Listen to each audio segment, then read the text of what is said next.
I was very depressed. I was sad. I went in the military because of 9/11, but after that first deployment, I loved wearing the uniform. I loved what I did. So I was like, this is what I'm going to do for the rest of my life. And then it was all over.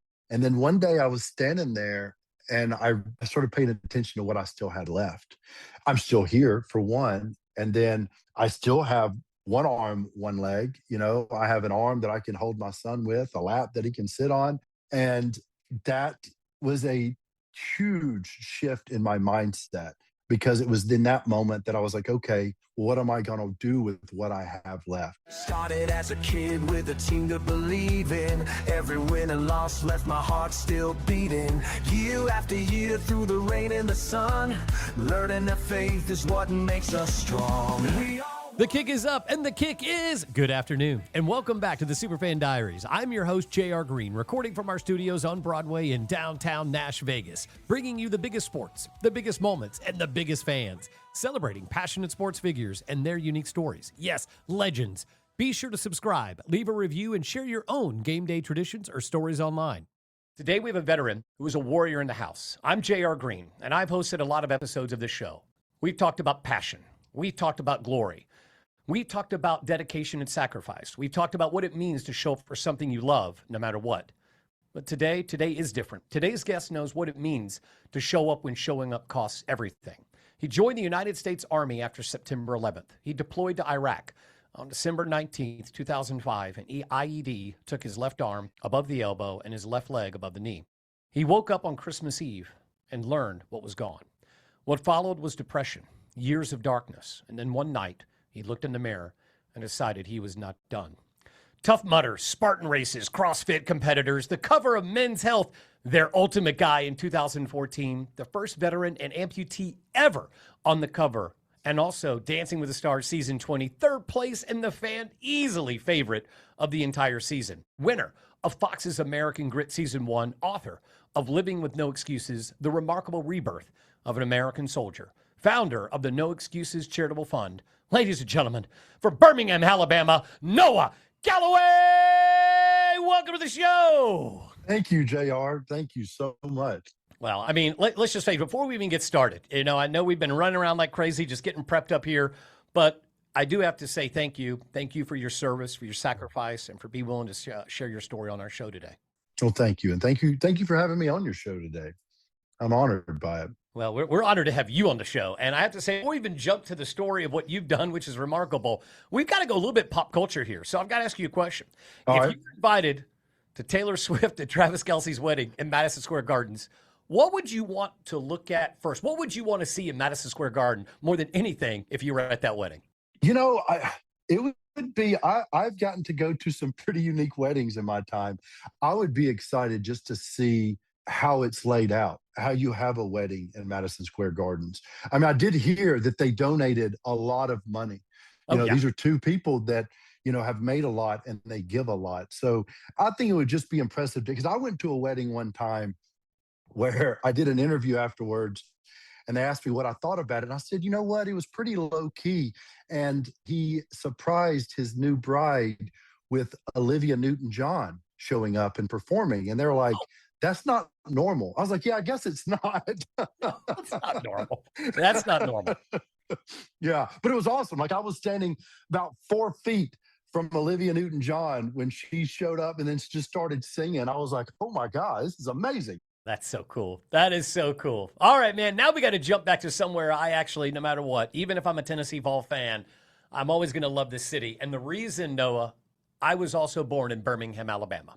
Yeah. So it is rare. I believe, I think it's St. Vincent's Hospital, but Yep. I was born in Birmingham, Alabama. It may have been called Baptist back then, but many, many, many, many years ago.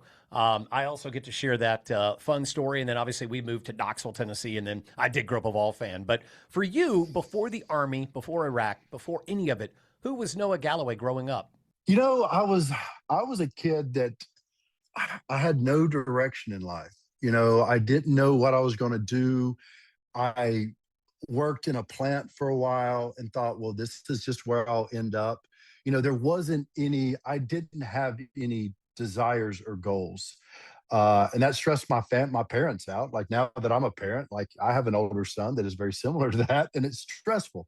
But I did find myself in college eventually, just to have 9/11 happen, and that changed all my. Then I suddenly had a plan. Realistically, that's what started happening. But you do come from a military family. I mean, service Oh, does run in your yes. blood. So I mean, obviously September 11th, what walk me through the decision to enlist, but knowing that you do come from a background. Yeah, it was pushed on me early on to go into the military. I have an uncle I'm close to that served in Vietnam, and my mom is his sister, and she grew up a military brat. So she was always telling me to consider the military. And to be honest, when she'd say it, I looked at the military like a lot of civilians. You just seen the movies of basic training or something like that, Platoon. Full Metal Jacket, yeah, platoon, and you just think that's all it is. Yeah. So I didn't see myself in that place until 9/11 happened, and then it wasn't about me. It was like, no, I'm going in. We're going to war, and I want to be part of it. Oh, wow. I mean, I mean, I can relate a little bit about it. So my father was a captain in the Air Force during Vietnam, so he was in the military. But I was born with bad eyes, and Mm. guess what? Back in the call it 90s, if you had Yeah, bad you're not eyes, gonna. need not apply. I mean, and Yeah, so I kind of wanted to go actually, I had a dream. I wanted to go to the Air Force Academy. But as soon as we spoke to the team, they're like, hey, thank you for your father's service, but we regret to inform you, but you are not able to apply for to be in anything military. But thank you so yeah. much. And that's I always tell people that that happens because if you get into the military Yeah, with something that happened before, whether it be your eyes or an injury or something, yeah. well, then they're stuck with the bill. So they're always trying to I didn't even think about that. save some money. Oh, Noah, that's good. That's good. All right. Well, on a separate topic, I want to handle this with care because it deserves it. December 19th, 2005, Yusufa, Iraq. You Mhm. were on the second deployment and IED. You were unconscious for 5 days. You woke up on Christmas Eve. What do you remember, and what was your first thought when you awoke? I didn't remember anything that happened. I got a call from a friend of mine within a couple of days of being injured, and I'm in the hospital. And he explained to me what had happened, that we'd went off driving in the middle of the night, and there were just three of us in the Humvee, and I hit a tripwire IED, which threw the vehicle into the water. Okay. And thankfully, it landed wheels down because they said the water was up to my chest. My Wow. jaw was shattered, had a huge hole in my jaw. My arm was taken off, injuries to my right hand, and then both my legs were just tangled up in the wreckage. And it took a while to get me out of the vehicle, get me back to where we were living. Medics worked on me, helicopter picked me up, took me to a camp in Baghdad. Doctors worked on me, then to Germany. Doctors worked on me there, then to Walter Reed Army Medical Center in DC. And that's when I kind of started waking up. And I didn't know why I was there, how I got there, because I was so out of it. My mom stood at my bedside and told me the injuries that I had sustained. And, I tell people all the time, you don't know until it happens how you're going to react. And no, I was very depressed. I was sad. I went in the military because of 9/11, but after that first deployment, I loved wearing the uniform. I loved what I did. So I was like, this is what I'm going to do for the rest of my life. And then it was all over. And so it wasn't just the injuries I had to deal with, it was knowing that I didn't know where I was going in life anymore. And then another thing that was crazy was when you're deployed, you got that concern, but you don't know what it's like for our family members back home. Well, I knew how bad that deployment was. And then I'm in a hospital knowing where all my men are, and I'm not there with them. And that was harder than being deployed. I didn't know what my family was going through when I was gone. And now I do. And it was stressful. It was very stressful. I mean, how long were you at the Walter Reed Medical Center? Because I mean, that's a massive amount of recovery to Yeah. even get to a stage where you could, I guess, be able to be permitted to leave. Yeah. Oh, I was, bedridden for the first 2.5, 3 months before I even started getting in a wheelchair or doing anything. And so they told me I'd be there for 2 years. Oh, And oh wow! I was not expecting that. yeah, Okay. but within a year, I was like, I'm out, I'm done. Like I got my prosthetic leg and was determined to go figure things out and left. No excuses. Yeah. I mean, I love it. I love it. All right, we're going to take a short break. And when we come back, the mirror, the decision, the comeback, and how a man missing an arm and leg does things most people with both would never attempt. We'll be right back. Started as a kid with a team to believe in. Every win and loss left my heart still beating. Welcome back to Superfan Diaries. We are here with the one and only legendary Noah Galloway. Noah, you've talked about the period after your injury. We just talked through it. They said it was going to be 2 years. You went through a year. You then left. A lot of the difficult stuff that a lot of people out there in this world can relate to, the depression, the pills, the alcohol, the withdrawal. For people who have never experienced the kind of pain that you went through, what kept you going? I would say my children. They were very young. Well, when I first got injured, I had my oldest son. So he was a year, 2 years old during all this. And knowing that I needed to show up for him was one of the things that kept me going, which made it really hard. I didn't know back then what I know now on dealing with my mental health. And I was just trying to balance that. And that wanting to make sure I was there for him and then I had 2 more children shortly after being injured. And that in my darkest moments, it was always the thought of my kids that was like, well, I can't not be here right now. Right.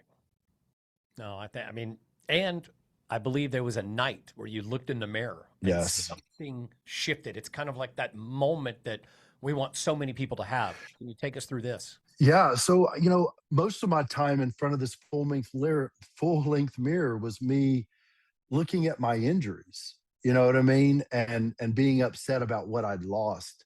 And then one day I was standing there and I started paying attention to what I still had left. I'm still here for one. Yeah. And then I still have one arm, one leg. I have an arm that I can hold my son with, a lap that he can sit on. And that was a huge shift in my mindset, because it was in that moment that I was like, okay, what am I going to do with what I have left? And that's when I joined a gym and just started working on what I had. I had to quit focusing on the negative and move to the positive. And that positive was, I'm still here. Which is hard. Yeah.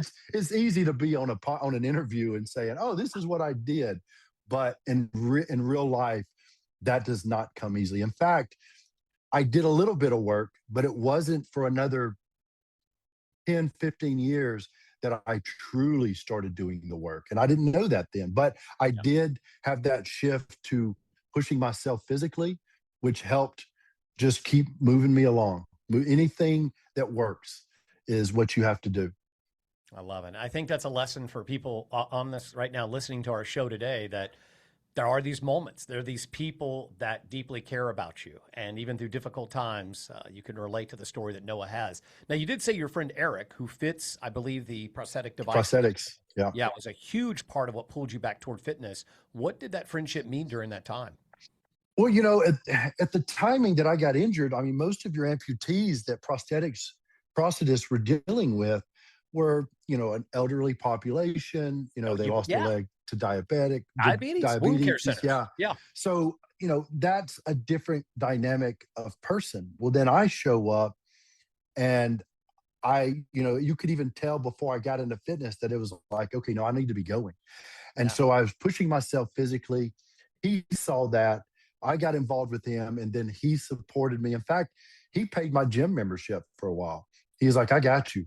You know what I mean? And so he was working on building my prosthetics, covering my membership at the gym. And that was a huge benefit in me to just keep driving. And then, like I said, having children is one thing, but then I have this person that is backing me up saying, I'll pay your gym membership. So that was holding me accountable. So I had to just keep moving. You're so right. Accountability. But not only did you start keep moving, you became a personal trainer yourself. You started running races, Tough Mudders, Spartans, CrossFit, obstacle courses. For someone listening who might think, okay, but this guy's super special. He's super, military. He is special. I just can't do that. What do you say to him? I gave a speech the other day to a group of people, and in the speech, I, mentioned all these incredible things I've achieved. Just for me at the end to say, what I've accomplished isn't superhuman. Doctors aren't and scientists aren't asking to study Yeah. me because I'm Right. doing something that's not human. I'm doing what any other human could do. It's just all about doing it. Yeah. Now, not everybody has to. Now, looking back, I was pushing myself to a breaking point. In fact, I realize now I was punishing my body physically to avoid feeling my feelings. So I was overdoing it. Yeah. So there's lessons I've learned, but again, like you just said, and what I always reiterate is I didn't do anything incredible. I just didn't stop. Yeah. And that's what drew people to the story was no, you just got to keep going. And that's, in physical, whether it's physical, mental, your work life, your home life, whatever it is, it's all about just keep moving. You don't stop. You just got to keep moving forward. And Absolutely. I feel like I keep saying that, but that's where it It's lies. true. I mean, Yeah. that's where you get it, and obviously where it just goes right to their point. But Men's Health Magazine, the ultimate guy of 2014, the first veteran amputee ever on the cover. What did that moment mean to you, especially not as just validation, because you just described that, but as a platform? That was huge for me because I was into fitness before I got injured. In fact, when it was announced I was on the cover of Men's Health, the amount of guys that I served with that called me because they said they remembered me in the military saying, "I'm gonna be on the cover of Men's Health one day." You know what I mean? Like it was just this dream that I had. Yes. And then it happened, because I was determined to make in fact, after I got back into fitness, started pushing myself, I told a buddy of mine, I was like, I always said I was going to be on the cover of Men's Health. That may be a little unrealistic, but I feel like they could at least do a story on me.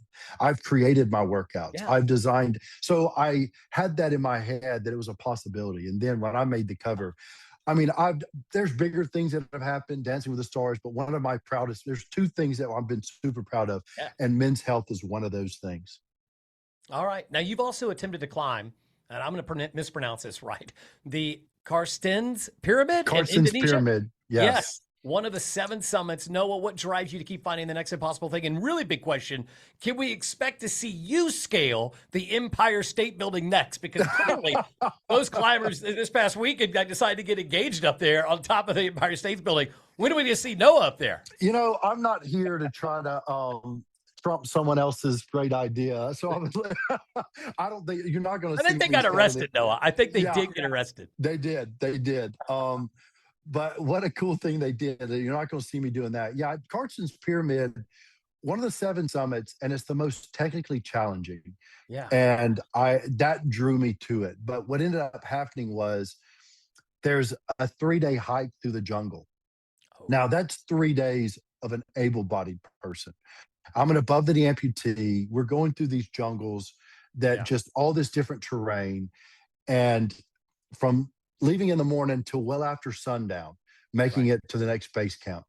And it took us 10 days because of and there was the guy that I was with was like 6'5". He'd done Everest. He told me, he goes, "Noah, no one has ever eaten as much food as I am every night." Well, because of the injury, because of the energy I was burning, being an amputee and trying to manipulate my way through the jungle, I was eating as much food as he was. Like I was just inhaling all this energy and food as much as I could. And that made food scarce towards the end. So it really put us back. And then when we ended up at base camp and then we started scaling up that mountain, I'm not going to lie to you about it. My body was done. Like when I saw footage, like there was a camera crew with us, like my eyes looked, I was zoned out and I was not moving very quickly. And then the guide kind of went up ahead and a storm. I mean, when I say a storm was coming, we were high enough, you could see the cloud coming This is towards Indonesia. you. This is a serious storm. Yes. This is a typhoon country. So he's like, "We have to get down now. We're not going to make it." So we turned, and so we didn't make the climb. But it was, which actually made it an interesting return home. But yeah, it didn't happen, but it was an attempt and an experience that I'll never forget. In fact, the tribesmen we were with, they'd never seen an amputee before. Every morning I'd get out of my tent and there would be a dozen of them sitting around waiting to watch me put my leg on. Like they were and then I didn't want help anywhere. No. So they were impressed with me. By the end of our trip, I was given something by these tribesmen, and Yes. I still have it.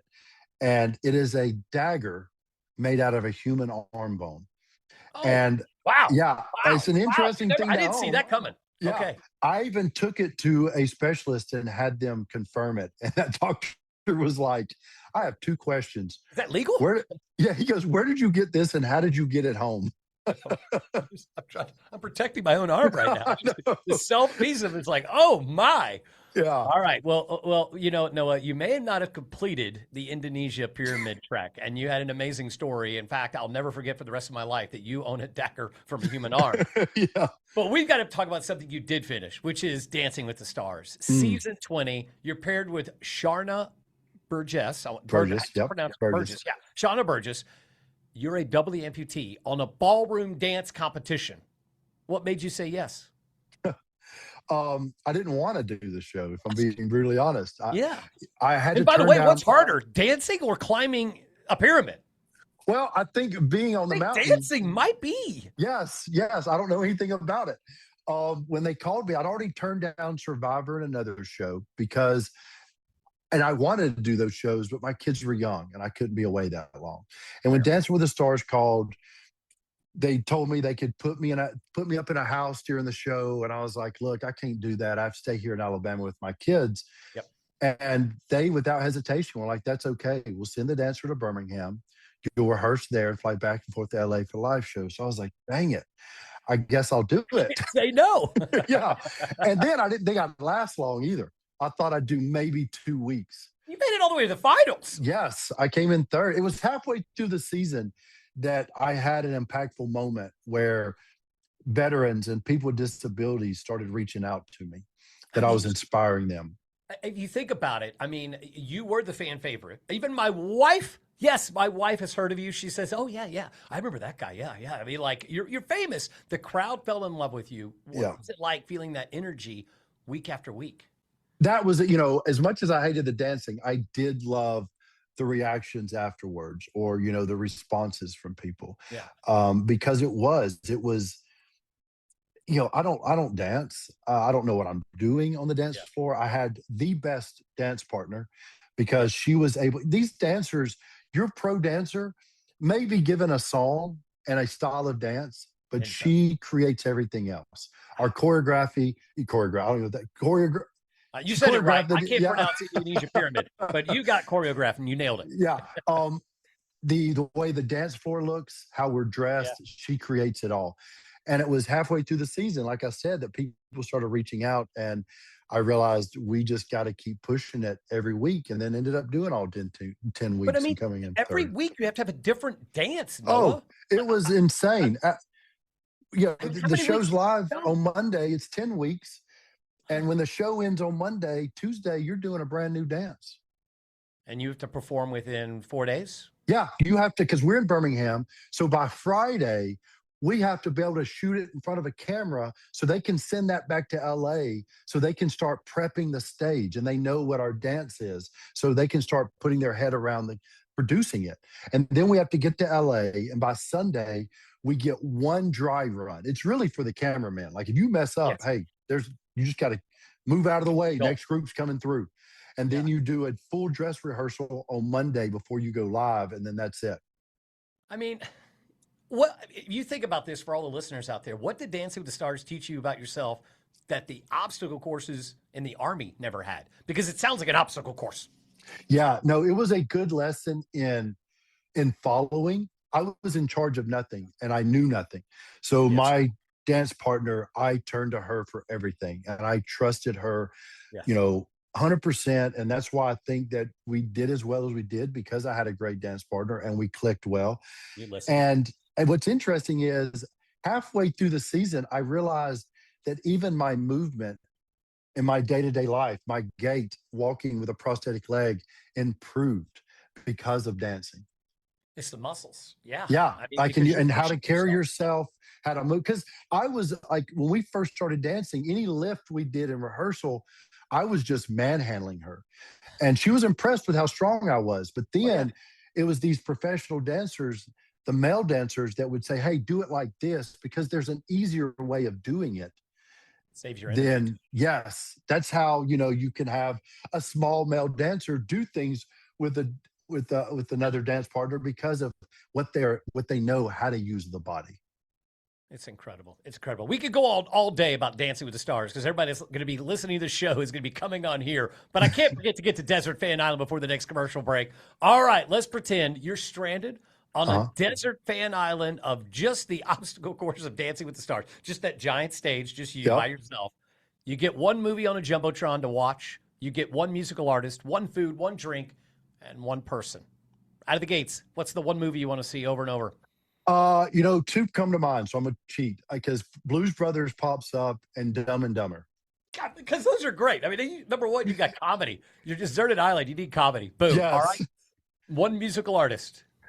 You know what? I'm gonna go with who I'm listening to a lot right now, and he's out of Birmingham. His name is Pinkbeard, and yes, he does country music. Okay. With kind of an urban sound, and I have just fallen in love with his music. In fact, he had clips on TikTok and Instagram before. He's created music. That's how he's done well. But now he's doing his own stuff. And on Spotify, I'm waiting for the next song to drop. Like, I am a huge fan of this guy. I'm going to go listen to him. I've never heard him before, and I think I've heard of every single act brought on the show before, but never Pinkbeard. So I'm going to tell the producers we got to go find that. It's PYNK. PYNK beard, pink beard. All over. One food. One food. Whoo. I'm going to go with, you know what? If I could only eat one food, I'm going to go with boiled crawfish. That's so good. All right. One drink. One drink. One drink. One drink, water. Safe. Got to just that's all you ever need. One person. One person. One person. My wife. All right. Now, bonus question. Dancing with the Stars. You get brought back on. You can pick any female dancer to be your partner. Who is it? Oh, you know what? It's. And you can't pick your last one. You can't pick your. You can't pick her. All right, okay. Well, then the second would be Emma. Is her last name Slater? What does she do? Who is she? She's one of the female dancers. She's blonde. Oh, she's already there. So you're picking an already dancer because you want to win. You're not going after anybody. Yeah, you're like, no, Taylor Swift. I need to win. I'm here to win. when I go places and people ask me if I still know how to dance, I was like, look, I know how to dance a small portion of a handful of songs with one other person. So it has to be another professional dancer, and Emma is going to be it. Awesome. Quick break. Pick up Noah's book, Living with No Excuses, wherever books are sold. And we're coming right back with the buzzer beater. We'll be right back. Started as a kid with a team to believe in. Every win and loss left my heart still beating. Welcome back to the Superfan Diaries. And today we are with the Dancing in the Stars fan favorite, Noah Galloway. All right. No excuses in life, Noah. None. You founded No Excuses Charitable Fund, supporting Operation Enduring Warrior and other veteran organizations. What gap were you trying to fill when you started it? When I got injured, I unfortunately had some really bad interactions with some nonprofits for veterans. Wow. And when I ended up getting, building a platform, and then it was mentioned something about starting a charitable fund. You hear about these celebrities that get in trouble with their charities. And I was like, that ain't going to be me. I don't want to touch the money. So I have a board of directors, and basically whenever we do a fundraiser or anything we do, it's announced where this money is going. And I donate to another nonprofit, like you mentioned, Operation Enduring Warrior, Homes for Our Troops, the Simplify in America's Fund. Like, there's all these great organizations that I've worked with, the DAV, that when we did before my 3-year-old was born, we would do these golf tournaments, and they were getting huge. And every year it was a different organization the money went to. So the gap I'm trying to fill is giving money to organizations that do what they say they do. I love it. I love it. All right, we're going to jump back to some entertainment again. You won season 1 of Fox's American Grit, a show about pushing civilians through military-style challenges. What did you learn from watching civilians go through that experience? You know what? I'm going to go ahead and say it. I not only won, my team dominated. And I say that to say that I picked the right people. We had 16 competitors that we were given all their information, and then we got on a call and we draft picked our team. Well, I picked a lumberjack. I picked a woman who works on a fishing boat because she was told a long time ago that women were bad luck and couldn't handle it. That's a tough woman. You know what I mean? I picked an Olympic athlete. I picked a mother. You know what I mean? I picked these individuals that I felt like had grit. These are people that are determined to do what they need to do to get by, and they ended up dominating the show. That's where the success. That's what I learned, to trust your gut on when you see toughness in somebody. They've got. There's a difference between being tough and appearing tough. Yes. Oh, you're right about that. And just speaking about that, it just leads me right back into another question that rolls into this. You're a husband and father of 4. After everything you've been through, what do you want your kids and other children to learn from your story? You know what? This is what I am adamant about talking to my kids about now. My kids are now 21, 18, 16, and 3. And big gap. Their mental health. Mental health. Look, I tell them all the time, look, life wasn't easy growing up with me as a father, or there were struggles, there were things, and we can't change that, but we can learn from it. And mental health has become a big part of my life. And I encourage that in everyone I meet. So why would I not push that on my own children to say, hey, make sure you're taking care of your mental health? And, like my 18-year-old, for example, he's into fitness. He is a carbon copy of me. Everything he's doing, I was like, well, you're just following directly in my footsteps. He is someone that I'm like, look, if you want to achieve being the most you can out of this body you have to be taking care of your mental health. Too often people think of mental health as when there's something wrong. Correct. And that's a big part of mental health. But mental health starts with getting you at your baseline. And then after that, this mental conditioning is about continuing to improve yourself, your mindset, how you view the world, how you take care. Like everything is controlled by our minds. How we enjoy life is put together with how we view it, and we decide what that story is on our own heads. And so one thing that I always push to my children and to anyone I ever talk to is taking care of your mental health. Well, as another behavioral advocate, I couldn't say it any better. So well done on that. All right, it's now time for the buzzer beater rapid fire. Noah, quick questions. Are you ready? Yes. Number 1, toughest physical challenge you've ever completed. Toughest physical challenge? The Bataan Memorial Death March in White Sands, New Mexico. I did it with a group of veterans, and I was the only one with an injury. We walked 26.2 miles in the desert with 55 pounds on our mask, wearing a gas mask to raise awareness for veterans, mental health, and all that. And I knew by mile 8 that I may not make it, but I'm just going to keep walking. I finished, ended up in the hospital. In the middle of the night, the doctor told me I had rhabdomyolysis all over my body. And I chuckled and said, oh, that's good because I finished. He said, no, you could have died. This isn't funny. You know what I mean? But that was a moment of really testing myself, and I just kept moving. And if you haven't tested yourself enough. All right. One sport you have never tried that's still on your list. One sport I haven't tried that's not on my list. I don't know. You know what? Pickleball. I haven't done pickleball yet, and I want to play pickleball. You could probably dominate at pickleball. It's just about dinking, and I mean there are quick movements, but I think you could probably. You need to try that one for sure. No, I want to. I've had so many people that are like, "You should do pickleball. You'd really enjoy it." I'm gonna agree. Dancing with the Stars or American Grit? Which competition pushed you harder? Dancing with the Stars. Most loved thing to do with your kids that has nothing to do with fitness or competition? We have a pool table, and I put on some music, and me and my kids play pool together. So just that time of being together, and they've gotten really good at it, and it's fun for us. So just that quality time with them. Golf or darts? You enjoy both. Woo! Which one Yes, wins? I do. Oh man. Sorry. That's tough. Golf I'll think about more, and darts I can just walk in and start playing. So if I had to just pick one, I'm gonna go with darts because and it doesn't anger me as much. More serious question now.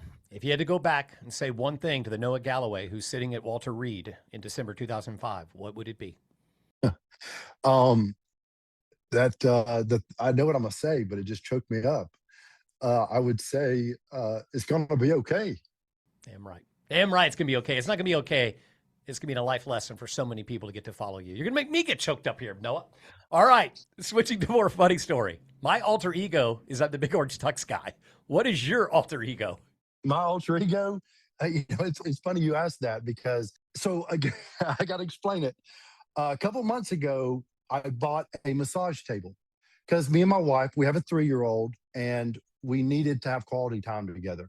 So I got this massage table and I wanted to start when she puts the baby to bed, set up the massage table. I bought a thing that heats up the massage oil and give her massages. Not with, not playing that husband role of like, oh, this will lead to something. No, legitimate massages. We would never do that, Noah. I would never, ever do that.